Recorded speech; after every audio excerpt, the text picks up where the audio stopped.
Hey, how's it going? Welcome to Rockinboxes Presents This Week.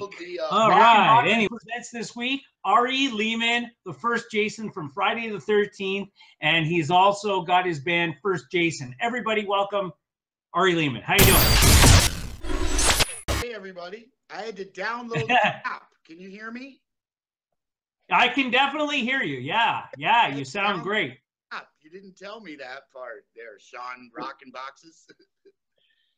Oh, that's okay. Hey, that's okay. You know what?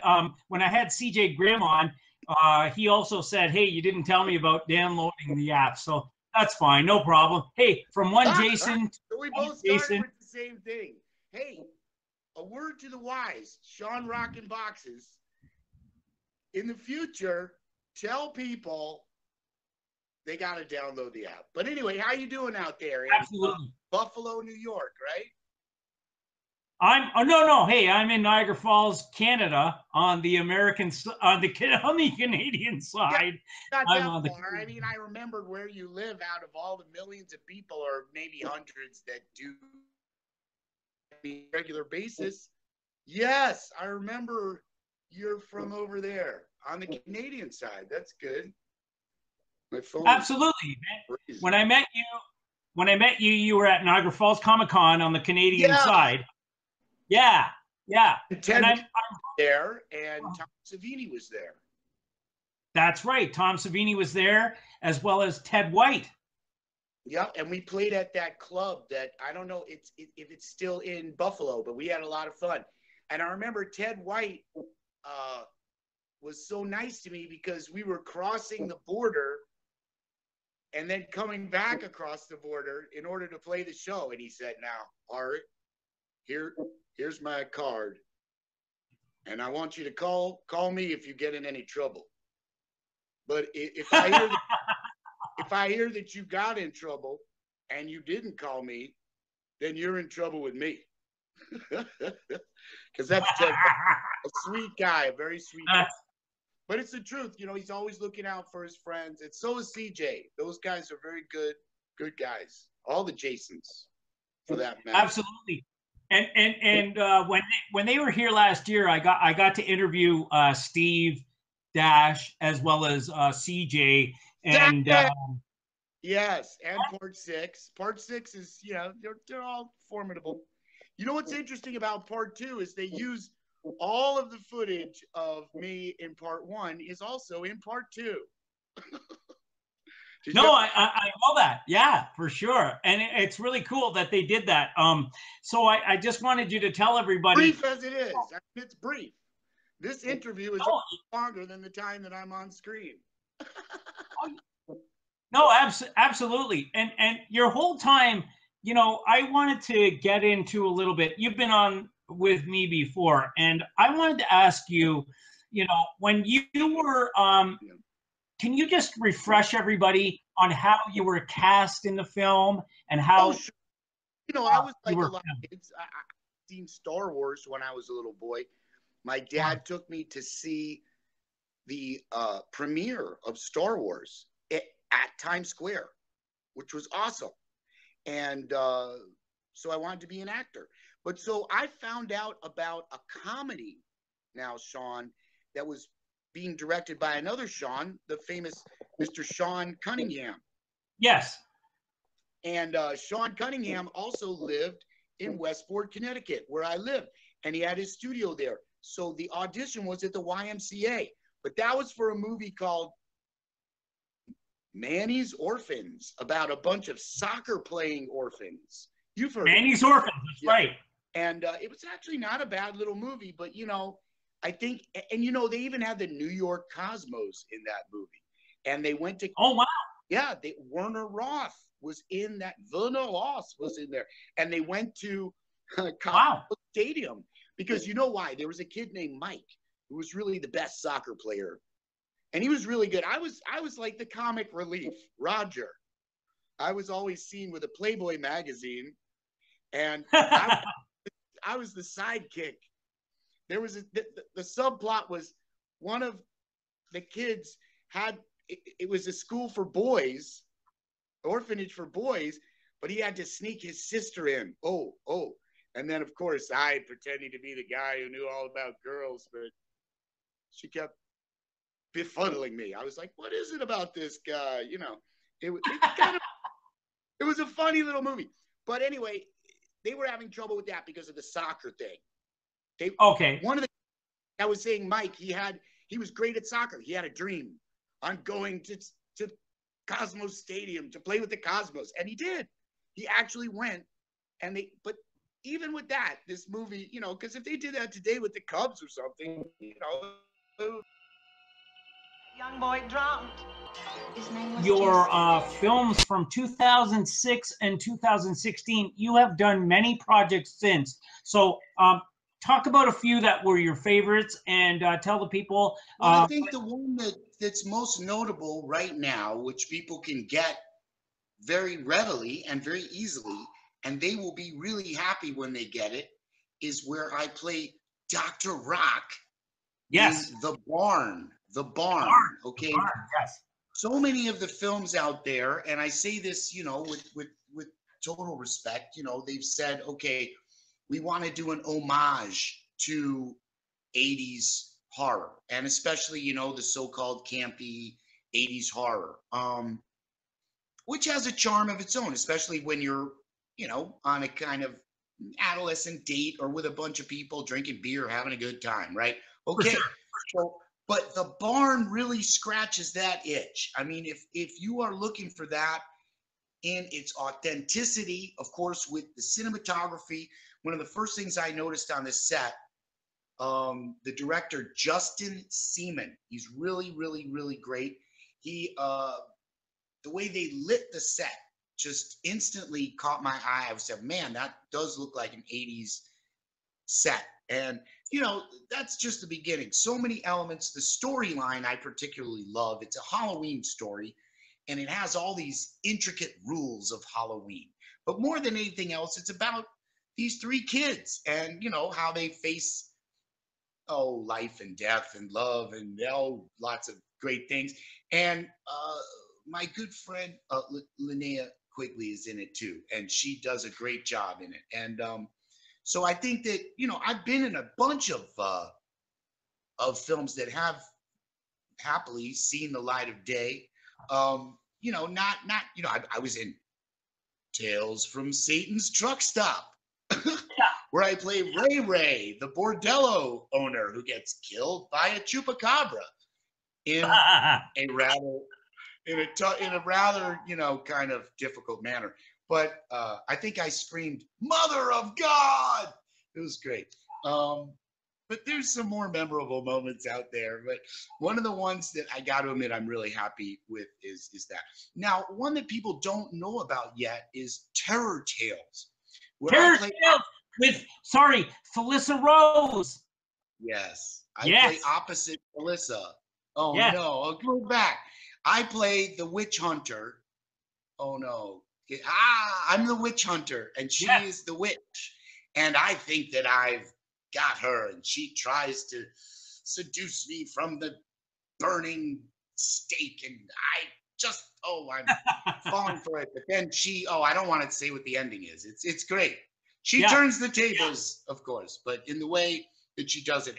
And she plays this witch character brilliantly. I'm merely being the, you know, the supporting guy who's like, she's a witch, burn her, come on, and, you know. Absolutely. It's a role for me, but she takes command, and she really does a brilliant job as this witch. Absolutely. And you know what, Ari, I don't know if you saw my interview with Felissa, but I got to interview her at Shockstock in London, Ontario. And I'm telling you, man, Conroy, she had so many great things to say about the two of you. Absolutely. She is amazing. And I'm Shockstock, that show in London. Shockstock, that's always a blast. Those are great people. I hope that you come next year. I hope that Andrew gets you back next year, because they were so nice. They had to play at that club with them, and Lloyd Kaufman was there, and Doyle was there. It was humbling. It was like, oh my God, we are not worthy. But we got up there and played a show. First, Jason played. the guy who runs that show has a band, and they kick some ass, man. It was a lot of fun. It was a great, for sure. great. I mean, that's a show where it's like the good old horror cons, where it's just like a lot of fun, and you know, you even see the guy running the thing, jumping up on stage and playing some punk, man, and then like kind of, really doing a great fucking job, if you don't mind me saying so. Oh, no. Hey, no, that's great. Hey, and by the way, it's a good segue into the next question I have for you, because you have played, like you were in Europe, and I want to talk about To Be a Monster.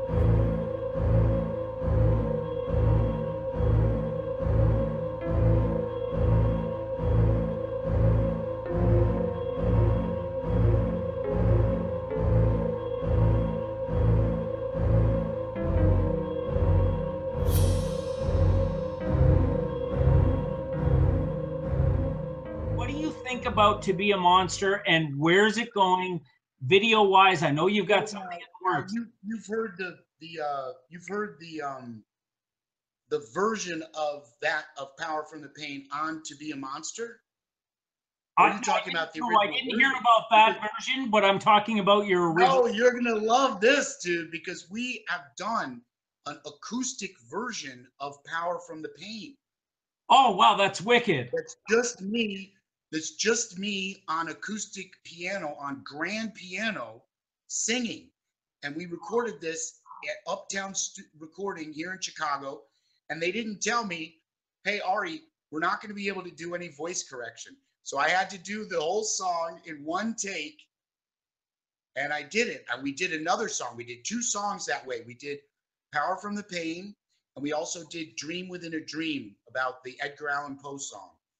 And we did both of those, and I'll tell you, there's something. I think you're really gonna like it, Sean. It really heightens the meaning of the words of that song. And but it's like I just hit the piano, boom, boom. Did you leave me to drown? It's like it's cool. So we're getting some great reviews. One review said Ari is Alice Cooper meets Joe Cocker at Black Label Society. So that's I'll take it. Yeah, I'm happy with that. But to me, what's important is that a lot of people are listening to the album and they really like it, and that's what's important to me. And as we're moving forward, we're going to get to play in Liverpool at Liverpool Horror Con, and CJ is going to be there. We're going to get to play in Bonn, Germany at Bonn FearCon. And, First Jason is signed to Eternal Sound Records, which is based in Germany. And that's our good friends Robert and Nicole. And they're going to come out, and they always come out when we're there, and we have a good time. That's a wonderful label. We're also signed to a label now in New Zealand and Australia called Katzenjammer. And let me tell you, they have something really special coming up for Halloween. I can't tell you about it yet, but when you guys hear this, wow. That's great. Tell you. That's great, Ari. If you have any Aussie fans out there listening, you guys have something really wonderful coming.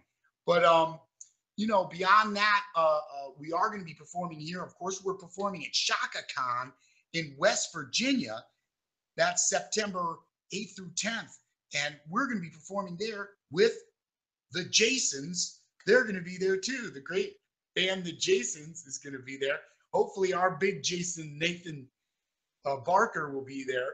And, but as I'm speaking, we're ramping up because on Saturday here, we're going to be videoing the new To Be a Monster music video, which will star Nathan Barker and a select handful of fans who supported us, and some of their names are on the album for special thanks. Okay, so we were talking about the album, and now we're going to get to Bonn and do all that stuff. Yeah, and now we're going to get to Jason's at Shaka Con. Yeah, in West Virginia. I'm sorry about all the. No, that's fine. Do it. Some alien came down the ladder. I had to talk with him. I'm on call. It's a tough role we play. So secret, Yeah, it's okay. It's okay. Everybody was waiting, and I spoke on your behalf. Don't worry. I talked about Nathan's podcast. I talked about Nathan being in the video to be a monster. Go ahead. Yeah, Nathan's been doing a great job. He's a fantastic cosplayer. And you know what's fun? I mean, I think it's fun for everybody. It's fun for me. When we get to figure out, oh, how are we gonna, interact with the audience, and of course we have to have Jason. We've had Jason do many things. Nathan has smashed the piñata. He once smashed a Tommy Jarvis piñata, which looked a lot like Corey Feldman. I mean, and that was great. Candy all over. And then, oh boy, and we've had him. He kind of goes in the audience and grabs people and then brings them on stage, and then they do selfies together. That's very cool. Jason, very cool. Death by selfie, But this video that we've got planned, well, I don't want to say too much about it, but it's not going to be like any of the videos that we've done before. It's going to be for the song. That's okay. You don't have to give up much. Be a monster. It's going to have, I think people are really going to like it. Let's just say it's going to be in the great slasher tradition, and it's not going to be post-horror. Because, we've been hearing all this stuff about post-horror, and I love that. I love a good thinky horror movie. I'll tell you, one of the movies I love, and I think it's a horror movie, but it's got more elements, so I guess you can call it post-horror. I don't know. I mean, what do you call the Blade series? You know what I'm saying? But, I mean, that's horror, but is it post-horror? I don't know. Whatever. But This is this Russian movie called Night Watch. Do you know the Russian movie? Yes. Night Watch. Yes. I love that movie. They followed it up with Day Watch. That wasn't as good. But Night Watch, oh my God, I love it. I love it. I love it. Because it's just intense, and it's just, it's the struggle of good versus evil, and it's just fantastic. But so this is going to be pretty much about, fear and death and just Jason. It's going to be very simple. It's going to be pretty brutal. I don't want to say too much about it, but it's not going to be post-horror, and it's not going to be comedy horror like a bunch of my work prior to this has been. But I don't want to get myself, I don't want to walk the plank here, but I am committing by when we were at Monsterpalooza, Eddie Machete, of course, was there too. Yeah. The guitarist, first Jason. And and we were honored to play at the Abnormal Arts Museum too, in Burbank there. Carl Cruz place. What a amazing place. It's like a paranormal bar.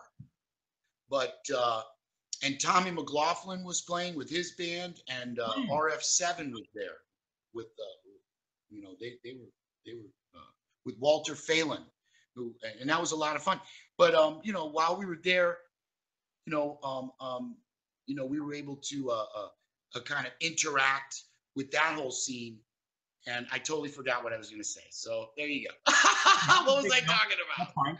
Who knows? But it's still wonderful. So we were in LA for Monsterpalooza. That's right. I picked up a box of special effects from Dell Effects or Dell Special Effects or something. But they're a really good company. And these guys at Dell, I mean, I'm sure there's other good companies out there because there was 100, but I had a certain amount of time because Monsterpalooza was a blast. Kane was on my left. Adrian was on my right. We were just having a blast. It was so much fun. And just being there in California. And they do that one in Pasadena, which is so much fun. But I was able to run just at the end. I said, oh, you know what would be a good idea? And I picked up these wonderful effects from maybe I even have some of them in here, man. These are the real deal, man. This box. What's going on over here? Yeah, you see, Mel. What did I said Dell. It's not Dell, it's Mel. Can you guys see that? Yeah. Mel. Yeah. Mel Products. There you go. Mel Products. Put it up. Mel said Put Dell. it up a little bit. Yeah, put it up a little bit. Yeah, there you go. There you go. Oh, nasty. Ew, gross. Ew, that's just disgusting. Anyway. Yeah. You know, I don't want to give away all the magic tricks. But yeah. So we've got applications. We've got help. You know, and something that's cool is that, you know, Conroy, our good buddy Conroy, of course. Yes. It turns out that his daughter, especially, he has 2 daughters, but his 13-year-old daughter, and of course they're both sweethearts. Well, she's interested in hey, we're still there, doing special effects, so she's going to help us with some of the special effects. Nice. We're excited about that. Yeah. And we have a great location for it. And you know, I do think that so much of horror has to do with angles and lighting and just that whole thing of confronting mortality, you know, right. And how each individual confronts mortality in a different way.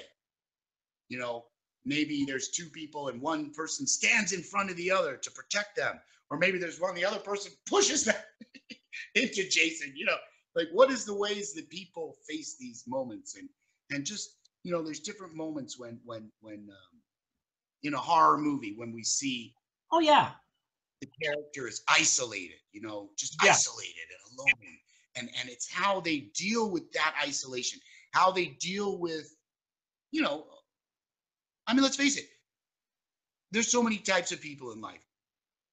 There's brave people. There's people who aren't so brave. There's straight out cowards. I mean, you know, whatever. But, sure. You know, everyone's got to be what they are. I'm stupidly braver than I should be sometimes. Yeah. Having confronted, you know, in the city, I grew up in the city, so, you know, I've had to deal with stuff, and, you know, the way you do it in the city is you go, hey, what do I amuse you? Come here, hey, let's fight it out, you know. So it's like we grapple with these things, but also, you know, to pick your battles, you know, and absolutely, for sure. But I say it's fascinating to see how different people deal with those things, you know, evasion or confrontation, yeah, or straight out fear, you know, I mean, just right. And Ari, you know, that's really, yeah. No, go. Sorry, someone said here. No, I'm just saying that's where I think everybody relates to that victim in that way, you know. Yeah, no, absolutely. Someone asked a question here. Corey asks. He says, you know, what made you want to enroll to New York University after Friday the 13th? And I have a follow-up question to that as well regarding Friday the 13th. So go ahead. Well, I mean, New York University accepted me. No, I wanted to. My mom originally, okay, I had been given a scholarship to Berklee School of Music by Dr. Right. Billy Taylor. Right. Because of my piano playing. Yes. But, now, at that time, a lot of young musicians were going to Berklee, and it's a fantastic school. My mom, however, you know, even though Boston is not that far from New York, she wanted me to stay in New York. She worked in New York. She liked the idea of me going to school in New York. And I like the idea of being in New York City, where, okay, instead of being in an atmosphere which was very academic and collegiate, I was in an atmosphere where it was like I could literally go downstairs from my dorm room and listen to some of the best jazz piano players in the world at that time. Now, New York isn't like that now. I mean, there's still great jazz in New York, but I'm telling you, Sean, I could go downstairs and I listen to Hank Jones. I mean, I would go downstairs and listen to Hank Jones, Tommy Flanagan, Sir Roland Hanna. I would go downstairs from my dormitory, and I was known for being the little kid who would buy one beer and not drink. You know, I would just sip this beer and just stare at the piano player all night. Oh, who was it? I can't remember. Oh, was it Hank Jones? One of them. Well, I said, man, you know, you guys play so well. every note counts. And they said, that's right, because we get paid by the note. They liked joking with me. You know, they thought I was so green, but I was blown away. I saw George Coleman play saxophone. Wow. I mean, I studied with Art Blakey, the great drummer. You know, I got to study with Joanne Brackeen and Jim McNeely. The greatest teacher, I mean, I also had a teacher, Gay Mehegan, who was a woman who was John Mehegan's wife. And she was an amazing, amazing teacher. But then I had a great teacher named Vladimir Shafranov, who was a Russian piano player. This is the guy that Moscow on the Hudson was actually based on. I'm not kidding. Vladimir Shafranov. Now he has a beautiful restaurant on the west side, and he's one of the best piano players. Oh my God. Oh my God. But he used to he was the best because he knew how to kick me in the ass. You know, he'd be like, sure. You know, he'd be like, Ari, what is this chord you're playing? This chord is shit. This chord is shit. What are you playing? Play another chord. Why do you play the same chords? You're going up the piano in a melody. Do you think Duke Ellington would do that? No. And then he would say, this is how Duke Ellington would do it. And then I would basically melt, you know. That's so great. You know, not that I ever really mastered that kind of piano playing, but just to be in there and get a feel. I mean, you know, my thing is playing rock and roll on a guitar. And I think I could do that. I could play circles around people doing that, but I still want to learn how to play great jazz piano. And that's one thing I love about you, because you play the piano machete, that I call it, and that is amazing, because someone to stand up on stage, you know, and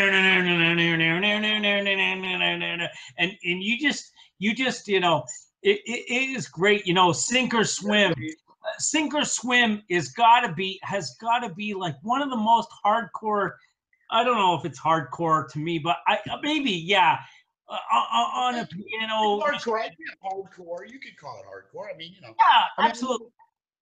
First, Jason, it's a, you know, you've seen, okay, I played jazz, and then I came through world music and reggae and funk. Right. You know, then I realized the thing that's so cool about First Jason is when you see me, it's wonderful. Like there's a fun irony to think, oh, like I look good being angry on stage, you know, like yeah, you do. Get up and be like, hey, peace and love, man. Yeah. Song met by the lakeside. You know what I'm saying? It's funny irony, and it's a gift that I've been given to have this topic, and I'm very happy with it. And I think that, well, in as much as the first album, Jason is watching. Jason is watching. Direct. Jason is watching. Machete is my friend. Sink or swim is. And I think this is the best stuff that I've done to date, perhaps on recording. Okay, but then the second album is called, you know, Heed My Warning. Heed My Warning. Branching out. Okay, we got people love this song, Victim. Victim is great. Yeah. You know, thank you. And people like some things you did there. But I think that with To Be a Monster, it kind of goes like the first album was talking about ideas about Jason, whereas the third album is talking about what it feels like to be the guy who played Little Jason. Yes. Okay. So it has some insights about, especially that song talks about fame. And there's different songs that talk about the times we're living in, and you know, and I think people really dig it for what it is. But you know, for the next project, again, I'm probably going to return to a more back to like kind of a darker, more brutal fashion, but and again, find those themes about horror and about Jason. But yes, for some reason, the album To Be a Monster is the one that got assigned, the one where I'm being honest and, you know, talking about who I am and saying, hey, hi, I'm Ari. Nice to meet you. You know, I'm the guy that played Jason. You know, sometimes it's fun to be selling and and be out there and be like, oh, I'm Jason, and playing the role. And I think, but for a little while, people are just, especially during that election year, if you will, Sean, I think Yes. people just get tired of being sold. Yes. Just being sold.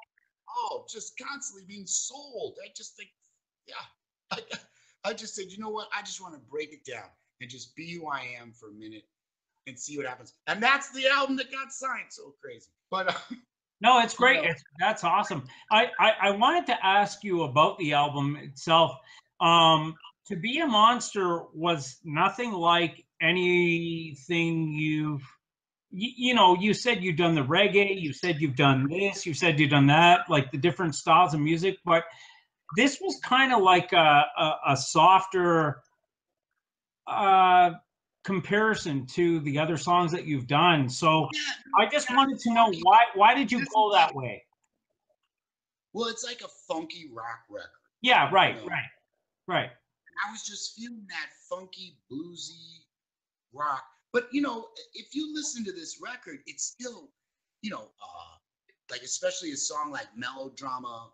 Melodrama, yeah. Or the Prozac song, as people call it. We made you a Prozac. Yeah. These are rockin' songs. They're still rockin' songs, but they're not coming out of the metal or punk place. That's true. It's more just like, it shows my love of bands like Hendrix, Frank Zappa, Little Feat. Yes, absolutely. And I thought also for a minute, Sean, like one reason I did that, I have to admit, was because of not the comeback, but because Doyle has been out there doing that Misfits thing all along. But this last year, you actually saw the Misfits play together. Yeah. So I kind of felt like, well, there's no need for me to kind of rehash any Misfitsy like Jason songs, Although if you were to look at the punk bands that I really, really, really love, not that I don't love the Misfits because I do, but it would be Bad Brains, Dead Kennedys. That's my stuff. Reagan Youth. Yeah. You see, Reagan Youth. I was buddies with the leader of Reagan Youth, the singer Dave Insurgent, who's unfortunately got his wings, but he was my buddy, and he used to be like into jazz. So he would come and literally he would listen to me play jazz, and then he would say, "Okay, come on," and then we would go to like CBGB's and all these cool places, and we would just watch his band play. And Reagan Youth is still out there, and they're a dynamic punk band that always had a really, really cutting edge style, and again, always incorporated funk. So, and Dead Kennedys are a funky punk band, and so are Bad Brains. Yeah. So, there's a lot of that out there. But then what happened was when I got to Chicago, I met Chuck, known as Nefarious, from Macabre. Oh yeah. Okay. Oh yeah. Yeah. Macabre. And he was like, as much as he came in and just what a fantastic 6-string bass player. Plays with a pick. He's very tasteful and just got an amazing ear, amazing time feel. But more than that, or as much as that, he's very knowledgeable about rock and metal. And I benefited greatly from discussions with him, especially about Motorhead. Oh yeah, Lemmy, and King of Rock and Roll, who he would play constantly in the van. But also all these bands. I mean, my God, he introduced me to, you can't even, just these bands, just so many great bands. But, say like Gojira and bands like that, deep kind of progressive metal and Cradle of Filth. And, but, if you really listen to what Chuck listens to, I mean, my gosh, Sodom, a great band from Germany. Yeah. So I just listening to all these bands and realizing, wow, these motherfuckers are talented. Absolutely. When I got to play at Phil Anselmo's Housecore Fest, I got to open up, and Chuck was playing on stage with me. I opened up Saturday, and Phil was there, and everybody was there, and it was a blast. But again, this was, I saw it down. Oh my God! I mean, it Really, just blew my mind. You know, Yeah. I mean, it's just intelligent and compelling, and like, Oh yeah. you can't dismiss rock. You know, like, I mean, wow. And then the Melvins played. Oh yeah, the Melvins. Yeah. So it was, and then oh my gosh, so many great bands. You know, but for me, the highlight of that show, I'll never forget, was Claudio Simonetti was there with Goblin, and this is before they broke up, and when they were still together, and when they just started doing the Suspiria soundtrack live. Oh. And I'm friends with Claudio because I got to give him an award in Italy one time. So I said to him, "Oh, you got the real analog synthesizers?" He's like, "Of course, I had them get the real." I'm like, "Man, he must have had 10 real synthesizers." He said, "You want to come backstage? Hey, come over. You come backstage." And I came back, and they let me go backstage and look at everything. Oh man! And I remember, I never forget, because I was standing not far from him, you know, when they were doing the show, and he turns around because he has keyboards all around him, and it was this moment, fanboy moment, I'll never forget. He sees me and he points at me, "Hey, boy, you, come." I'll never forget that, man. Yeah. While they were doing Suspiria. Oh wow, that's so great. That's so Keyboard is like me. That's it. And there's a famous picture of me and Dario Argento is looking at the keytar, the machete keytar, and actually Claudio is there too. Claudio's right there. Oh, that's so great, Ari. You know, I'm gonna say something right now. You know, you are an amazing person, and I'm so glad that you give me the time, and you've always been good to me. And the first moment that I met you in Niagara Falls here, and I hope that you come back so that way we can do a really good sit down. But yeah, absolutely. There are many people. Go ahead. But go on. No, yeah. I wanted to promote. I'm just looking at people's questions on the side here. They were asking about. Well, a lot of them were talking. Sorry, go ahead. No, I was just going to say the exciting news to wrap it up on the future front. We're doing this video, and then we've got some musicians from Chicago now. I've got, besides the great Eddie Machete, I've got Fabian Arroyo. Yeah. And Vicious John Leonard from Vicious Attack. And he's the bass player. So now I actually have a bass player, a drummer, and a guitar player. So things are going crazy now, man. No, that's great. And I'm going to tell you, I keep in contact with Conroy all the time, and he has nothing but good things to say about you. And, you know, he's been a part of... Conroy was just here. He's our number one. He's working with Conroy. The thing is, Conroy can't go out of town. He's got his daughters. Yeah, he's got lots of things on the go. They're all going to be here. You know, he's going to be here for the video shoot on Saturday. Oh yeah, no, he already said, yeah, he's going to be there, and that's amazing. I also wanted to promote for Ari his Slasher Zone. If you guys don't look at that Slasher Zone, the hot sauce, I'm going to tell you, and he will personalize it to you. And there we go. It'll say Jason. Oh, let me. Jason. John. Jason never dies. Ari Lehman. He will sign it personally to you and send it to you. And you know what? It goes to a great cause.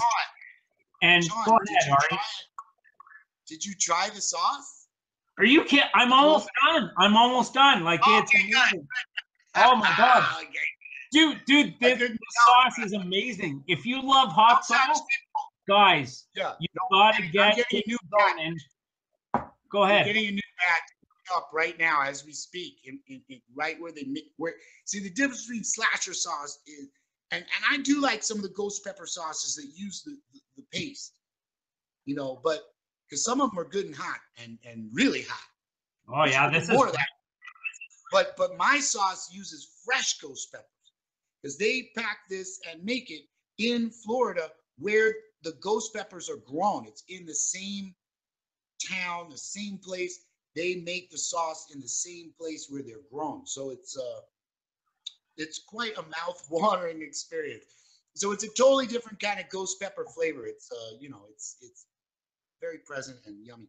But I will say, you know, it's not super hot. There's hotter sauces. I don't know if there's better. It's got a lot of flavor, and we're talking with Gemini Crow. That's the company that helps us get the best sauces. And we're talking with Gemini Crow about doing a couple more flavors. We're going to do a super hot flavor, and we're going to do a maybe a mild flavor. You know, we'll see. But yeah, there's more coming out. That's a blast. I love doing that. I've been slowing down on the mail orders in general. You know, we're going to step up on the sales of the CD now, because for a while we're letting the Germany company do their thing because they've got autographed copies. And then for a while I'll have some autographed copies, and then we'll build up. We're going to eventually have vinyl, and there's going to be a special release, like I said, coming up soon. So all these different things are happening. And Ari, if you don't mind interrupting, can you say to everyone what the proceeds of the hot sauce goes to, please? Oh, that goes to the charity here, the animal shelter here in Chicago. Right. Okay. Now, that's, initially we were working with a different charity, but you know, we do a different one every year. Actually, my lovely wife Elaine is in charge of that. And you know, I'm actually speaking to you right now from the community center in Chicago. I'm here at Rizal Community Center, where I'm the arts and activities director. My wife is executive director, and she's resident manager. I'm artist in residence. So we're here. We do charity work on a daily basis, Sean. We're here. We do food distribution, senior services. As a matter of fact, there was a tango class going on as we were doing this. You know, and you got seniors in there tangoing, and we do all kinds of stuff. That's awesome, Ari. Can I also ask you if anybody wanted to book you for events, Comic Cons, whatever it might be? Can you just tell everybody where they can reach you? Well, yeah, just hit me up online. Just go to First Jason Official Facebook, First Jason Official, and just say, "Hey Ari," boom, and yeah, oh, we love doing that. And now that we've got the band back as a unit, you know, we're gonna do more stuff. Like we're going to West Virginia. There's a couple other things brewing. I don't want to mention anything yet until it's finally booked, but I do think that if people want to have a lot of fun, go to that Shaka Con in West Virginia, because it's not an expensive show. Okay, you're gonna have fun, even because it's in West Virginia. You know, it's got some nice, charming scenery area, but also, hey, the hotels there aren't so expensive. It's a great show. I know there's a bunch of big names on it, but I know that me and the Jasons are gonna play together, and it's gonna be something that we are ramping up to that, like as if it was the Olympics itself. So we are, you know, we're gonna put on a hell of a show, you know, and I can't wait for everybody to see this, because, you know, I've been in different modalities where we were just playing with a drummer, and then sometimes, okay, just a guitar player and drummer. But see, this drummer, Fabian, he said, Ari, you know, he's been playing with some of the best Chicago bands. Like I said, Vicious Attack, him and John are in Vicious Attack. but also he played with the great. That I owe a debt of gratitude to this musician. He's a great Chicago musician named Johnny Vomit. Mm. You know about Yes. Johnny Vomit? Yes. Well, you should know about Johnny Vomit because Johnny Yes. Vomit, they cover all their equipment in beer cans. He wears a Budweiser hat. Yes, he does. He's a big, wonderful bear of a singer, and he sings wonderfully. And their music is just great. It's some of the most original punk, and it's Chicago punk. You know, yes. I love that Weasel, and you love Chicago punk like Screeching Weasel and stuff like that. But Johnny Vomit. So Fabian came out of that stuff, and he said, Ari, I'm gonna come. I'm gonna learn your music, but I'm gonna show up with a bass player. Right on. Whether you like it or not, I'm bringing a bass player. And you know, because I'm always trying to say, oh, I don't want to have to charge people this or that. Yeah. You know what? In the long run, we can all show up and all do it together, and people can be like, man, that show was worth it, because that's how the music's supposed to sound. Rock and roll, man. You know, I have some friends out here in Chicago, another band with kind of a, is there anybody in the room? The name of this band is a little bit obscene. Can I say that? Or go ahead. Go ahead. Is it family? Well, there's a great Chicago band called Maggot Twat. I'm sorry, they're called Maggot. Maggot Twat. See, that shut down the internet. No, but Maggot Twat is one of my heroes. Another group that I really, really love. And I saw them recently play, and I saw Pete, the singer, with his other band, who's called Psycho Sock Hop. Oh yeah, and yeah. That's what made me, you know, man, I just said, you know what? I just got to get back in, and I just love playing with a band. And you know, I was working using a drum machine, and I do have a great system and all that stuff, but it's not a replacement. I'm having fun working with sequencers, drum machines, and all that, but it's a different thing. It's not a replacement for that. And the record company laid it on the line. They said, man, and actually, one other person I'd like to mention in the interview is Rob Ruccia, somebody who has helped me so much. Rob Ruccia from Uptown Recording. He is the producer who produced the latest Nonpoint album, and he produced First Jason to Be a Monster, and he's helped me so much. And he's a fantastic person too. But he said, Ari, what you got to do is you got to come out on stage with a band that sounds like your album. You can't, you know, and he put my head on tight. He said, dude, you know, do it like this. And so now we're in that direction. And I just can't wait for people to see it, because I'm having so much fun with it that I'm sure. From myself and Ari, last words? Jason never dies. Yeah. Jason never dies.